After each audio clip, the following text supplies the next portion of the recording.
आचार्यजी, मी cricket academy चालवतो. तिथे काही अशी मुलंही येतात ज्यांच्याकडे फार पैसे नाही. आजकाल क्रिकेटमध्येही भ्रष्टाचार खूप आहे. लोक पैसे देऊन आपल्या मुलांना खेळवण्याचा प्रयत्न करतात.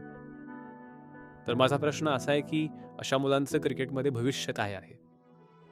तो डॉक्टर बनेल का 1-2 कोटी खर्च न करता?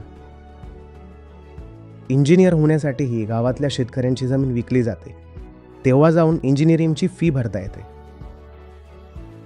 क्रिकेटमध्ये तरी एक गोष्ट आहे, तुमची प्रतिभा फाईल्समध्ये दडून राहू शकत नाही. तो मैदानावर जाईल, कमीत कमी दिसेल तरी. मला माहीत नाही त्या चित्रपटात किती सत्य होतं जो महेंद्रसिंग धोनीच्या आयुष्यावर आला होता, पण त्यात एक दृश्य आहे. समोर निवडकर्ते बसलेत आणि तो तिथेच उभा राहून छक्के मारतोय.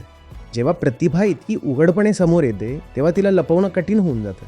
मैदानावर तुम्ही तुमची क्षमता दाखवू शकता. त्या अर्थाने खेळ काही इतर क्षेत्रांपेक्षा जास्त सुरक्षित आहे. आणखी एक गोष्ट, आता ती जुनी परिस्थिती राहिलेली नाही की तुम्ही राष्ट्रीय संघात पोचला नाहीत तर तुम्ही बर्बाद झालात. जसा जसा समाजाकडे पैसा येतोय तसं तसं स्पोर्ट्स कॉन्शियसनेस आणि फिटनेस कॉन्शियसनेसही वाढतंय. IPL आल्यानंतर आणि आणखी परदेशातही लीग्ज आहेत, लोक तिथेही खेळायला जातात.